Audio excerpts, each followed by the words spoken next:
I was I was discussing uh, some of the differences between reframe and Fulcro with someone, and we were talking about one of the existing still pending things that I haven't implemented in Fulcro because I don't really know exactly which way I would like it to go is some sort of reducer mechanism, some sort of reframe. Like I've got derived data, I'd like to have something that computes that through a sequence of steps.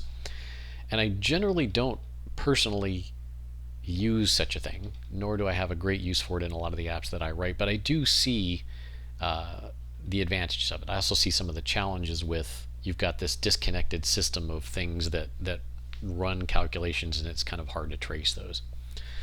But I sat down and just tinkered with a little bit what it might look like uh, for Fulcro to support something like this. And it turns out it would be a rather easy extension for Fulcro that I will probably add at least this hook for. So what I've done in this little branch is I've created an extended option for Fulcro. So this is a def card out of workspaces, and so these are the options you send to the app. So pretend like Fulcro had this option, which it currently doesn't in any sort of released version, but all it took to add this was to go to the application namespace and add a TX hook entry to the algorithms and add a TX hook entry to the list of options. Like that's literally the change there, and then dropping it into TX processing in the thing that does the step by step through the nodes. So basically, this is the thing that processes each node of a transaction, and so this is grabbing the state before,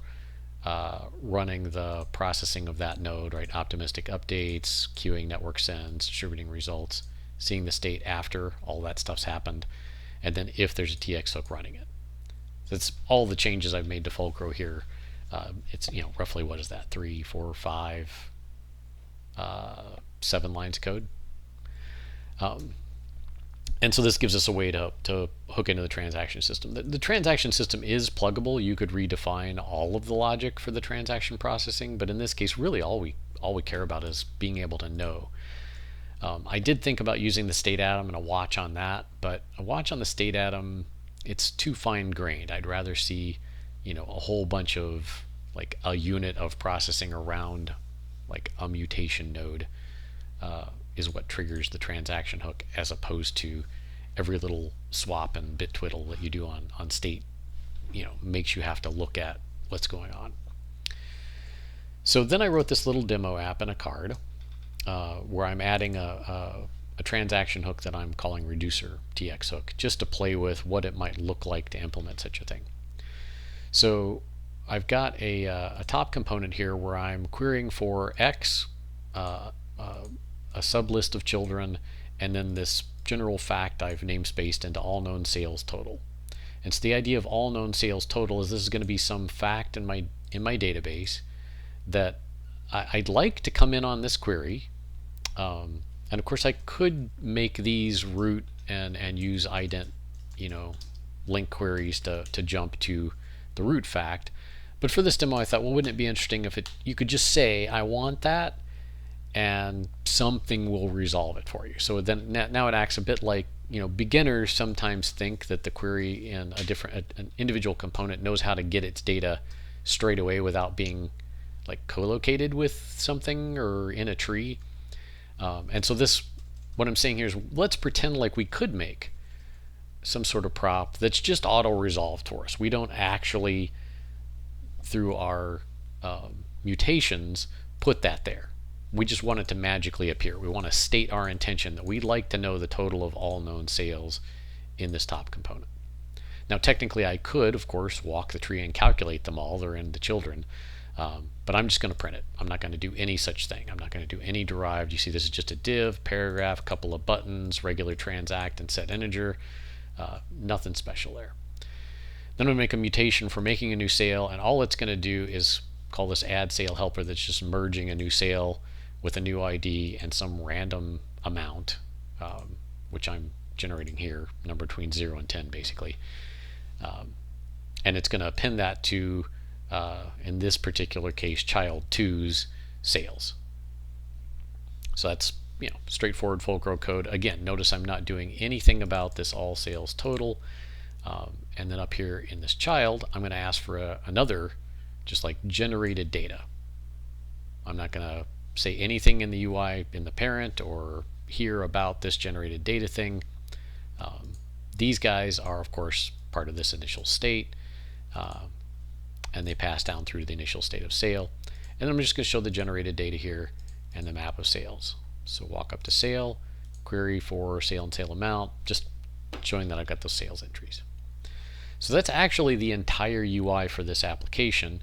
You can see I can go over here and I've defined generated data to be 42 plus whatever's in the top component's X. I'll show you how I did that in a minute. But as I bump that, you see generated data is showing up in these. Moreover, if I go to any one of these children, I can see that generated data is actually being reified on the state of each and every child as I go. And then if I sell something, you can see 29.5 is the total. I sell something, it adds a 9. So now it's 38.5. I sell something, it adds another 9, 47. Sell something 2, etc.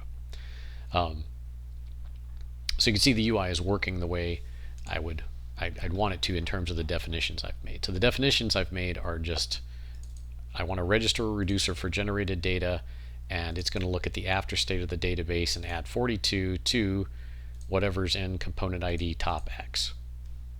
And then all known sales total is going to grab the entire sale by ID table and reduce over it, pulling the amounts out and adding them up.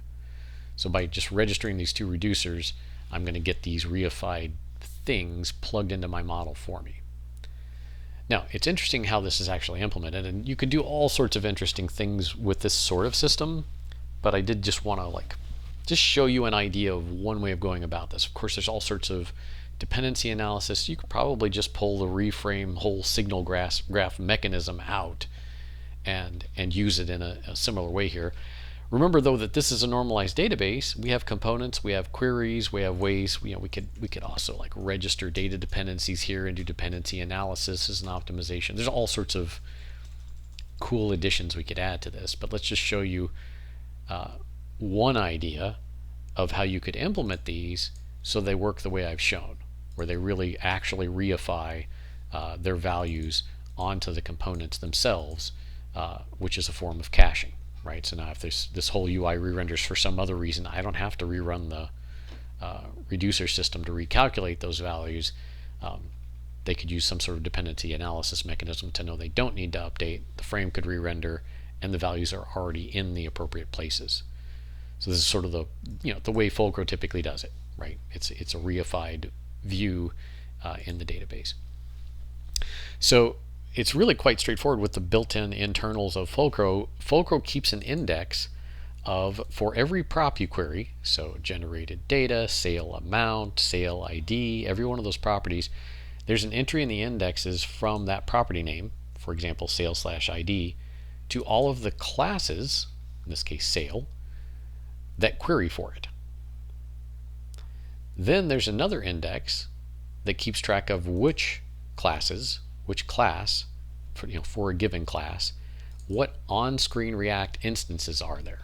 So these are the live instances. It actually tracks the ones that mount and unmount as they mount and unmount. So you have that index.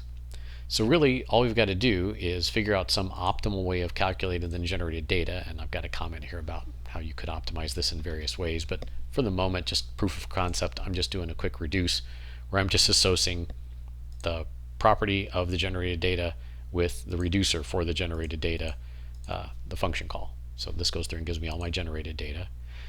And then I walk these indexes. I look up all the classes that are affected by that given generated prop. I'm going over all the keys of the generated data here.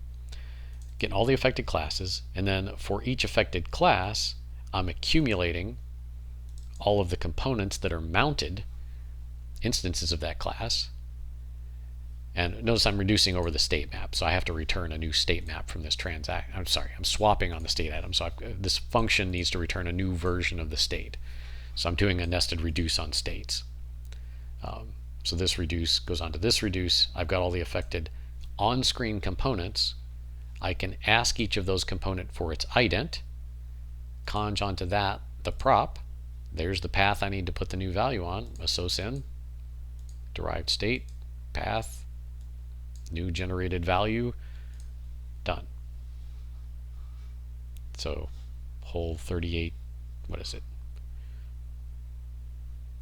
38, roughly 68, roughly 30 lines of code, sans optimizations, gives you this mechanism where a component that's on screen that's querying for derived data gets updated values kind of automatically on transaction boundaries. There's some other problems to work out. For example, on the first frame, we don't have a sales total. We don't have generated data. We have to actually bump something for the things to happen. Again, this is just a proof of concept demo. The actual changes needed to Fulcro itself were just 4 lines, right? We just want to be able to add a transaction hook. In terms of the implementation of any arbitrary hook, well, this, if you think about it, is now a function that gets called with the app and a delta. And it can do anything. It could submit a new transaction. It could swap on the state atom. Note, however, that it is in the middle of transaction processing, and transaction processing is going to schedule a render after this thing runs. So if you do swap on the state atom, you're guaranteed that you'll get a scheduled render. Well, I guess you're not guaranteed because they could have run a transaction that asked for a targeted update. So it depends on your renderer. In general, you'll get a scheduled render. So, there's a bit more kind of fiddling around and experimenting to do with this, but I think it's an interesting result, and this might go a long way towards alleviating people's complaints about, sometimes there's a value where I just don't want to put that in my mutation. I don't want to keep track of it. I don't want to mess with it. I don't want to have to, okay, I said new sale, so now I have to, tack in, thread an additional helper here that says, oh, update my sales total because I'm adding a new sale. I'd rather just have that be an orthogonal concern that sits somewhere else. And like I said, to date, I've not added a particular mechanism for that. I still haven't, but I think this is an interesting experiment in ways we could go about adding such a thing and having it be an effective addition that isn't your primary mechanism. I still think the reified graph, the introspection that you get from that, like a lot of the pieces that you get from initial state, etc., are really useful and important. But I do recognize that this particular thing sometimes has a really valid use case, and we should find some good solution for it.